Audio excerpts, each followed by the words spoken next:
제가 오늘부터는 마스크를 쓰고 이렇게 설교하게 되었습니다. 주중에 몇 차례나 관계 기관으로부터 예배할 때는 설교자도 마스크를 써야 한다라는 지침이 내려와서 설교자도 마스크를 쓰는 것이 이렇게 의무 사항이 되었습니다. 새벽기도 시간에 연습한다는 마음으로 며칠 동안 마스크를 쓰면서 설교를 해 보니까요, 정말 불편해서 도대체 이게 뭐냐, 이러한 불평의 마음이 잠시 생겼었는데, 가만히 생각해 보니까 이렇게 상황이 어렵더라도 성도 여러분과 이 예배의 자리에서 뵈면서 하나님 앞에 예배할 수 있다는 이것만으로도 참 감사한 일이다, 이런 생각이 들었습니다. 성도 여러분도 많이 불편하고 힘이 드시겠지만, 그래도 이 어려운 중에도 함께 이 자리에 나와 예배할 수 있다는 사실을 감사하면서 함께 예배하는 이 자리가 되면 좋겠습니다. 오늘부터 기다림의 절기인 대림절이 시작됩니다. 이 대림절을 보내면서 저와 여러분 모두 2000여 년 전에 성탄절, 저 유대 땅 베들레헴에 오신 그 예수님이 이 세상에 다시 오실 것을 간절히 기도하며 기다리며 보내게 됩니다. 특별히 올해 대림절은 이 코로나19로 인하여서 너무도 힘들고 고통스러운 시기를 보내고 있기 때문에 그 어느 해보다도 더욱 간절한 기다림의 절기가 될 수밖에 없을 것 같습니다. 하나님께서 우리 가운데 정말 큰 은혜를 내려주셔서 치료제와 백신이 빨리 개발되고, 그리함으로 코로나가 하루속히 종식될 날을 간절히 저와 여러분이 기다리고 있습니다. 그리하여 거의 마비가 되어버린 우리들의 일상생활이 하루속히 온전히 회복될 날을 손꼽아 기다리며 보내고 있습니다. 또 오늘 설교자인 저도 쓰고 있는 이 마스크를 시원하게 벗어 던지고, 예전처럼 성도 여러분들 서로가 예쁜 그 모습을 보면서 정답게 이야기 나눌 그날을 학수고대하고 있습니다. 이와 같은 간절한 기다림의 일들을 생각하고 있는데, 갑자기 제 마음에 엉뚱하게 들릴지는 모르겠지만요, 예수님은 이 힘겨운 세상에 도대체 왜 오셨을까, 이런 생각이 들었습니다.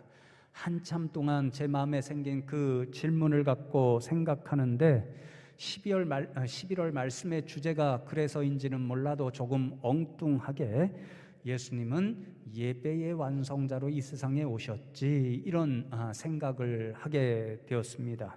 왜냐하면요, 예수님께서는 이 세상에 오셔서 공생애의 삶을 통해 하나님께서 기뻐 받으시는 참된 예배가 무엇인가를 친히 몸소 모범적으로 보여주셨고, 그래서 저와 여러분은 그 예수님의 모범적인 모습을 통해서 우리도 어떻게 하나님이 기뻐하시는 예배를 드릴 수 있을까, 이것을 알기 때문에 그렇습니다.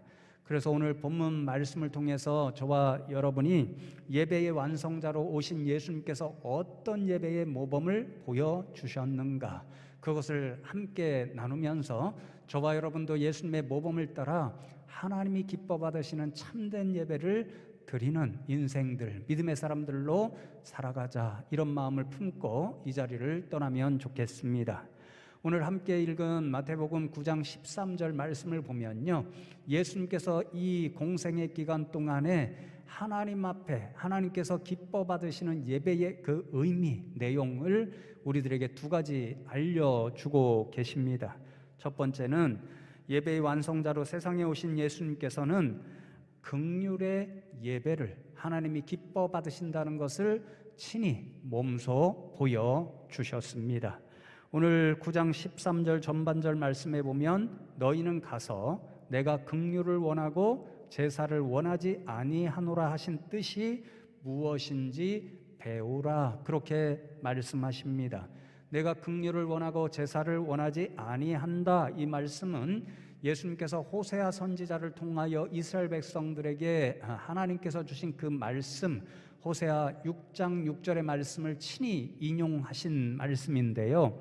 이 말씀은 하나님께서 이스라엘 백성들이 제사와 같은 그런 형식을 갖추어 드리는 그 예배를 필요 없다, 혹은 그래서 받지 않으신다, 이런 뜻의 말씀이 아닙니다.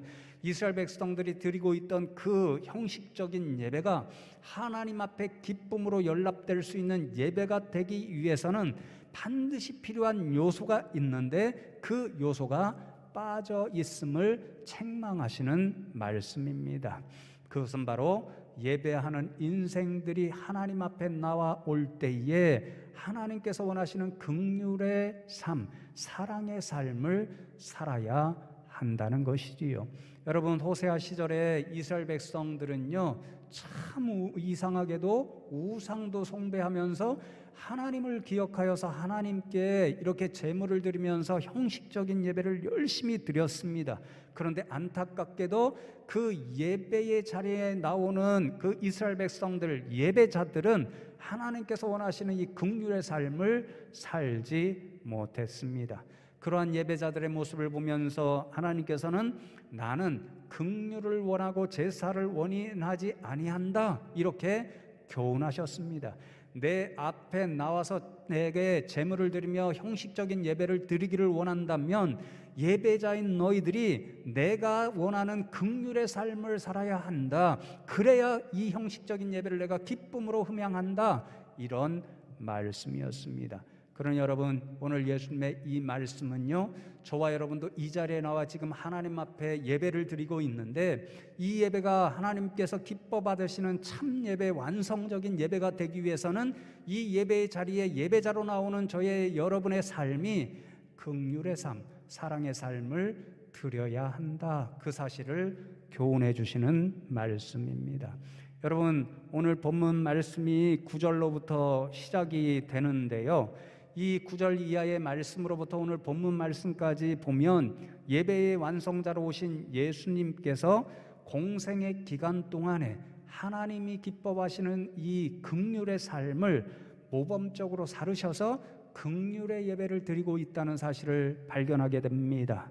성경에서 말씀하는 긍휼의 사랑은 근본적으로 인생을 향한 하나님의 불쌍히 여기시는 그 마음과 사랑을 뜻합니다.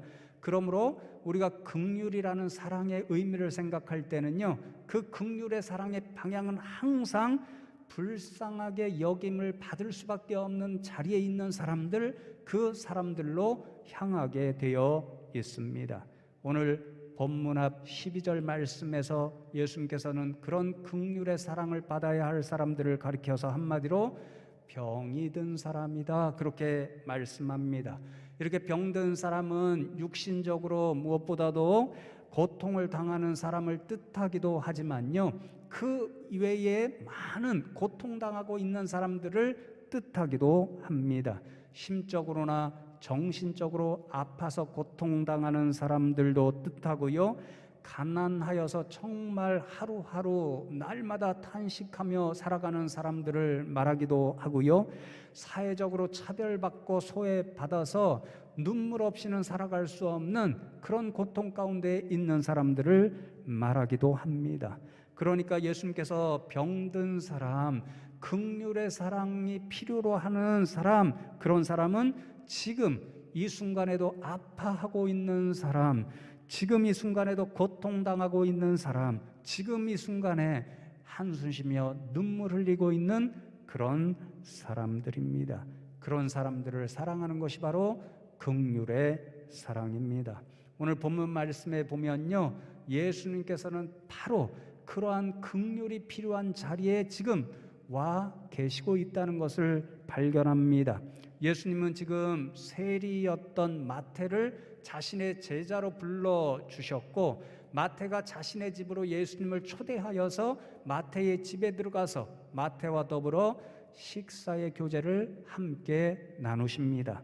그런데 그 식탁의 교제 자리에는 마태뿐만 아니라 마태와 같이 세리인 사람들과 또 수많은 죄인들이라 일컬어지는 사람들 역시 예수님과 더불어 함께 식사를 하고 있습니다.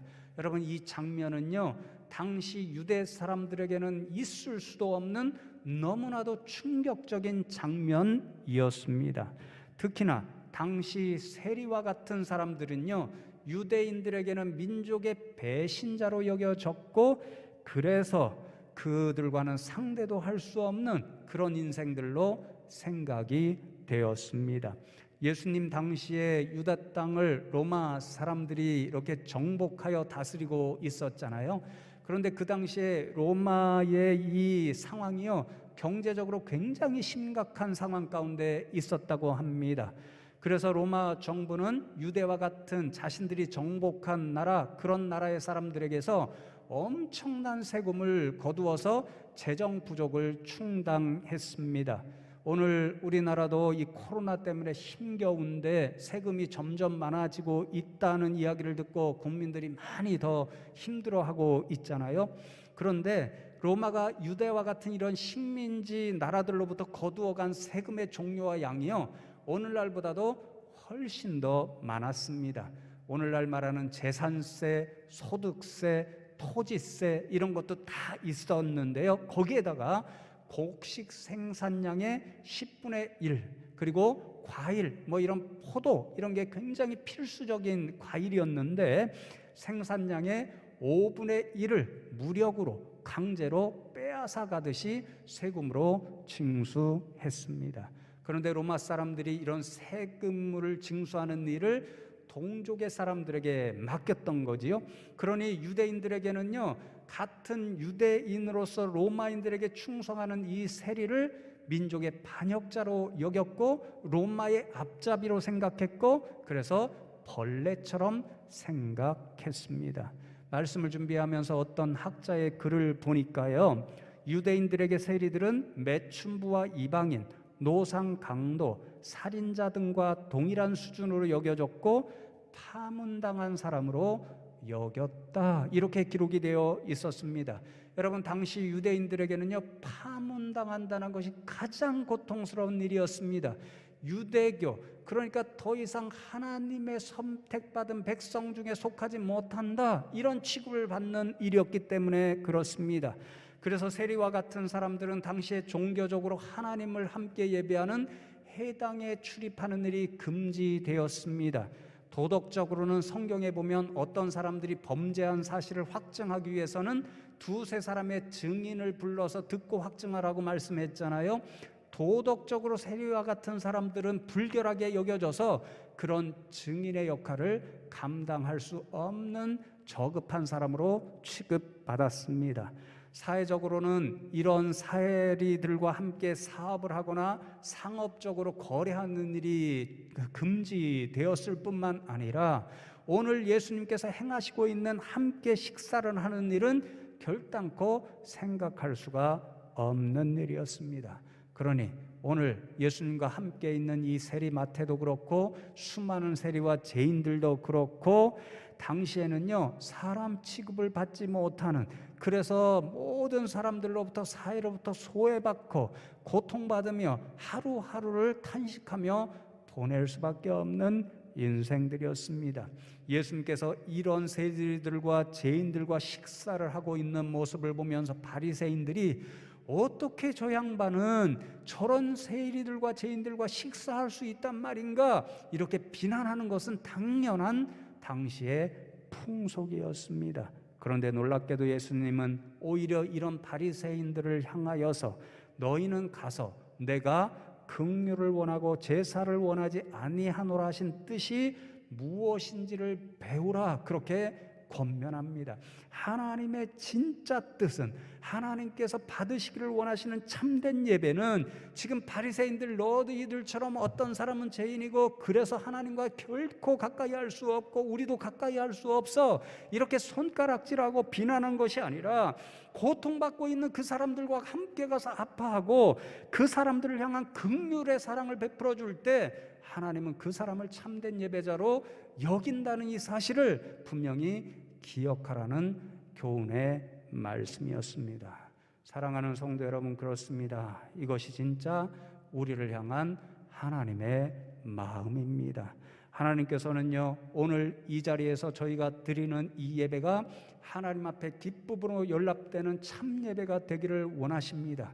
그런데 이 예배가 참으로 하나님이 기뻐하시는 예배가 되기 위해서는 이 예배의 자리에 예배자로 서 있는 저와 여러분이 예수님처럼 긍휼의 삶, 사랑의 삶을 살기를 원하십니다. 예수님처럼 하나님의 마음을 가지고 정말 지금 긍휼의 사랑이 필요한 자리에 있는 사람, 병이 들고 아파하는 사람, 가난하여서 탄식하고 있는 사람, 소외받고 차별받아서 고통받고 있는 그 사람들 자리로 나아갈 것을 말씀하십니다. 여러분, 이 말씀을 준비하면서요, 의도하지 한 것은 아닌데 이 긍휼의 사랑을 베풀 자리, 그것을 찾기 위해서 멀리 가지 않아도 된다 하는 그런 깨달음을 얻었습니다. 오늘 이 시간에도 저와 여러분이 이제 함께 숭실 생필품 나누기 운동을 하고 있는데요, 이것이 작지만 하나님께서 원하시는 긍휼의 사랑을 베풀고 긍휼의 예배를 실천하는 그 자리라 하는 생각이 들었기 때문에 그렇습니다. 여러분, 코로나로 인하여서 두세 달 동안 저와 여러분이 예배 자리에 나지 못하고 그래서 이 생필품 나누기 운동에 참여하지를 못했잖아요.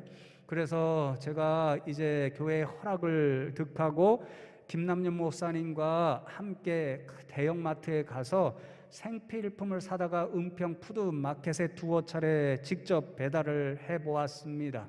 가서 보고 정말 이 일이 이 시대에 하나님께서 원하시는 긍휼의 일이구나 하는 깨달음을 얻었습니다. 여러분, 코로나가 시작되기 이전에는요, 독거 노인이나 소년소녀 가장이나 이런 분들이 자신들이 필요한 생필품이 있으면 그 푸드마켓에 와서 직접 이렇게 골라서 가는 그런 장소였습니다. 그런데 코로나로 인하여서 그 푸드마켓의 문이 닫혀지고, 그러니 그날 가보니까 그분들을 위해서 직원들이 일일이 포장을 해서 이렇게 택배로 보내드리는 작업을 하고 계셨습니다. 그렇게 바쁜 일을 하고 계시면서도 저희들이 갔을 때 반겨주시면서 어려운 때에 이렇게 숭실교회처럼 동참해 주시니 감사하다, 이렇게 얼마나 고마워하셨는지 모릅니다. 특히나 자신들에게는 우리 숭실교회와 성도님들이 참 의미 있는 교회의 성도님들이라고 말씀해 주셨습니다. 왜냐하면요, 대부분의 어떤 단체나 교회 같은 데는요, 지원금만 보내주게 됩니다. 그러면 그 지원금을 가지고 자신들이 바쁨에도 불구하고 이제 마트나 같은 데 가서 필요한 물품들을 이렇게 사오게 되잖아요. 그런데 우리 숭실교회가 가장 처음으로 이렇게 생필품을 직접 준비해서 전달해 주니까요, 자신들의 일손이 많이 줄어들었기 때문에 참 귀한 사역이다, 이렇게 말씀하시고요. 그래서 이 푸드마켓 입구에 들어가려면 계단을 한 10개 정도 올라가야 되거든요. 양쪽에 계단 난간이 있습니다. 그 난간에 이렇게 지원해주는 교회 단체들의 사진을 찍어서 간단히 소개하고 있는데 가장 먼저 자리에 우리 숭실교회가 있습니다. 여러분, 그런 모습이 오늘 말씀을 준비하면서 생각났습니다. 왜냐하면 하나님께서 오늘 저와 여러분이 하나님께서 원하시는 긍휼의 삶을 살기를 원하고 긍휼의 예배를 실천하기를 원하는 자리가 바로 이 자리라는 생각이 들었기 때문입니다. 그러나 여러분, 이 어려운 시절에 수많은 사람들이 긍휼의 대상, 사랑을 원하고 있는데 저와 여러분이 이러한 일에 동참할 수 있는 교회가 되면 좋겠습니다. 저와 여러분도 참 힘겨운 때를 살아가고 있다는 것을 제가 잘 알고 있습니다. 그래서 새벽마다 하나님 앞에 기도할 때마다 하나님, 이 어려운 시절에 우리 성도님들을 지켜주시고 생업에 복을 부어 주십시오, 이렇게 기도하고 있습니다. 그럼에도 우리 주변에는 우리의 사랑, 긍휼의 손길을 기다리는 사람들이 많이 있음을 기억하고 저와 여러분이 작지만 이 숭실 생필품 나누기 운동을 통해 하나님께서 기뻐하시는 이 긍휼의 예배를 실천할 수 있는 저와 여러분 되면 좋겠습니다. 여러분, 두 번째로 예배의 완성자로 오신 예수님께서는 영혼 구원이 예배의 최종 목적이자 본절이 되어야 된다는 사실을 말씀해 주십니다. 오늘 본문 말씀 14절 후반절의 말씀을 보시면 나는 의인을 부르러 온 것이 아니요 죄인을 부르러 왔노라, 죄인을 구원하러 왔노라, 그렇게 말씀하십니다. 이 구절을 묵상하면서 제가 언뜻 든 생각이 있었는데요, 우리가 하나님 앞에 어떤 예배자로 나와 올 때에 하나님께서 우리 예배를 기뻐 받으실까, 이런 생각이 잠시 들었습니다. 금방 제게 너무도 자연스럽고 당연스러운 답이 주어졌는데요, 하나님께서 기뻐하시는 일을 행하는 예배자로 설 때 하나님께서 우리를 보면서도 기뻐하시고 우리의 예배를 기뻐 받아주시지, 이런 답이 주어졌습니다. 그렇다면 성도 여러분, 하나님께서 우리 예배자인 저와 여러분에게 어떠한 삶을 살기를 원하실까요? 하나님이 예배자인 저와 여러분에게 원하시는, 하나님이 가장 기뻐하시는 일이 무엇일까요? 여러분, 예수님은 이른 양의 비유를 통해서 하나님이 가장 기뻐하시는 일이 무엇인가를 저와 여러분에게 오늘도 생생히 교훈해 주십니다. 양을 100마리 갖고 있던 주인이 있지요. 어느 날 양을 치러 나가고 돌아와서 양우리에 다 놓고 세어보았더니 99마리만 있고 한 마리가 없습니다. 한 마리 양을 잃어버렸습니다. 주인이 아이고 99마리는 있으니 괜찮지, 이런 마음을 품지 않았습니다. 오히려 잃어버린 한 마리 양을 노심초사 걱정하면서 99마리의 양을 우리에 안전하게 놓아두고 길 잃어버린 그 양을 찾아 헤맵니다. 헤매고 헤매다가 그 양을 찾았습니다. 기쁨이 너무도 컸습니다. 그래서 양 한 마리를 어깨에 메고 집으로 돌아와 이웃들을 초청해서 내가 잃어버린 양을 이렇게 찾았으니 얼마나 기쁨이 큰지 모른다, 이런 이야기를 나누면서 함께 잔치를 열었습니다. 그 말씀을 들려주시면서 결론적으로 예수님께서 말씀하시지요, 하늘에 있는 너희 아버지도 똑같다, 이렇게 말씀하십니다. 그래서 누가복음 15장 7절의 말씀에 보시면 내가 너희에게 이르노니 이와 같이 죄인 한 사람이 회개하면 하늘에서는 회개할 것 없는 의인 99으로 말미암아 기뻐하는 것보다 더하리라, 그렇게 말씀합니다. 하나님께서 가장 기뻐하시는 일은 지금 영원히 병들어서 영원한 죽음으로 달려가고 있는 죄인 한 사람이 회개하고 하나님께로 돌아와 구원을 받는 일, 그것을 가장 기뻐하십니다. 그런 일이 일어날 때 하나님은 잃은 양 한 마리를 찾았던 주인처럼 기뻐하시면서 저 하늘나라에서 잔치를 배설하시고 그 기쁨을 함께 나누십니다. 여러분, 그러니 예배의 완성자로 오신 예수님께서 나는 의를 부르러 온 것이 아니요 죄인을 부르러 왔노라 하시는 말씀은요, 바로 이것, 하나님께서 가장 기뻐하시는 죄인을 부르러 이 세상에 오셨다는 말씀이었습니다. 예수님께서 세상으로부터 소외받고 손가락질을 받고 있던 세례의 마태를 부르신 것도 하나님께서 가장 기뻐하시는 일인 죄인을 구원하시기 위한 예수님의 부름이었습니다. 예수님이 바리새인들과 같은 당시의 종교 지도자로부터 수많은 비난과 미움을 받으면서도 그들이 혐오하는 수많은 죄인들과 가까이 하시며 그들과 음식의 교제를 나누시고 천국을 복음을 전파하신 것도 하나님이 가장 기뻐하시는 죄인을 구원하시기 위한 사역이셨습니다. 또 제자들까지도 이상하게 여겼던 사마리아 땅으로 가시고 제자들도 만나기 싫어했던 그 사마리아 여인을 만나서 복음을 전하신 것도 그 죽어가는 영혼, 죄 많은 영혼을 구원하시기 위한 하나님이 기뻐하시는 일을 이루시기 위한 예수님의 모습이셨습니다. 그리고 마지막 순간에 예수님은 십자가의 무거운 짐을 지셨는데 거기까지 순종하신 까닭도 하나님께서 가장 기뻐하시는 영혼 구원을 위한 마지막 순종의 자리였습니다. 그래서 사랑하는 성도 여러분, 제가 이 설교를 준비하면서요, 예수님이 친히 저와 여러분을 위해 모범적으로 보여주신 예배의 완성이 바로 저 십자가라, 이런 생각이 들었습니다. 왜냐하면 저 십자가에서 예수님이 보혈을 흘리고 죽으심으로 하나님께서 가장 기뻐하시는 죄인을 구원해내고 살리는 그 일을 완성해 주셨기 때문입니다. 그렇기 때문에 예수님께서 저 십자가에서 하신 마지막 말씀, 내가 다 이루었도다 라고 하신 말씀은요, 내가 아버지께서 가장 기뻐하시는 일, 죄인을 구원하는 그 일을 마련하는 일, 그 일을 완성했다. 그래서 하나님이 기뻐 받으시는 예배를 완성했다 하는 말씀과도 같은 예수님의 말씀이셨습니다.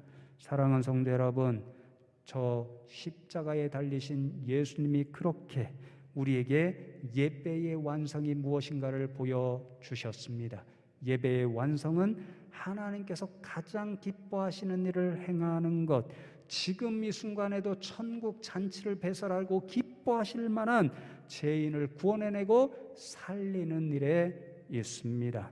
저와 여러분도 마찬가지잖아요. 저와 여러분이 이 예배의 자리에 어떻게 나올 수가 있었습니까? 저와 여러분도 죽을 수밖에 없는 죄인이었는데 저 십자가에 달리신 예수님의 은혜로 말미암아 구원받았으므로 그 사실에 감격하고 감사하여 오늘도 이 예배의 자리에 나올 수가 있었습니다. 하나님께서 가장 기뻐하시는 구원의 사건이 저와 여러분 가운데 먼저 일어났기 때문에 이 자리에 나와 오늘도 예배하고 있습니다. 그런 예배자로서 또 하나님 앞에 기쁨이 되는 그 예수님의 모범을 따라 하나님이 기뻐 받으시는 예배를 드리려면 어떠한 모습의 예배자가 되어야 할까요? 저는 오늘 마태복음의 말씀을 묵상하면서 평소에는 별로 생각하지 않았던 중요한 깨달음을 하나 얻게 되었습니다. 여러분, 오늘 말씀의 평행 본문이 마가복음에도 나오고 누가복음에도 기록이 되어 있습니다. 그런데 마가복음에서는 이 세리 마태의 이름을 알페오의 아들 레위다 이렇게 기록하고 있고, 또 누가는 단순하게 그저 레위라고 적고 있습니다. 학자들이 다 동의하는 것은 아니지만요, 대부분의 학자들은 레위는 오늘 본문에 기록된 마태의 다른 별칭, 시몬 베드로라 불려서 베드로와 시몬이라는 이름이 동시에 있었던 것처럼 레위는 일반 사람들에게 잘 알려지지 않고 가까운 사람들에게만 알려져 있던 별칭이었을 것이다, 이렇게 이야기를 합니다. 그러면 마가와 누가는 의도적으로 레위라는 이름을 적음으로써 한때는 세리였다가 예수님의 제자가 된 이 마태를 제 생각에는 보호하고 있습니다. 한때는 세리여서 모든 사람들로부터 민족의 배신자요, 또 로마의 앞잡이라고 비난받던 그의 이름을 직접 적지를 않은 것이지요. 그런데 놀랍게도 정작 마태복음의 저자 마태 자신은 오늘 본문 말씀에서 자신의 정체를 그대로 드러내고 있습니다. 세관에 앉아있던 사람, 세리였던 사람, 그래서 자신은 한때의 모든 사람들로부터 손가락질을 받고 죄인 중에 죄인이라고 그렇게 비난을 받았던 그 자신이라고 이렇게 공개적으로 적고 있습니다. 여러분, 이게 결단코 쉬운 일이 아니죠. 저와 여러분을 한번 생각해 보십시오. 과거에 어떤 부끄러운 일이 있습니다. 정말 숨기고 싶은 과거입니다.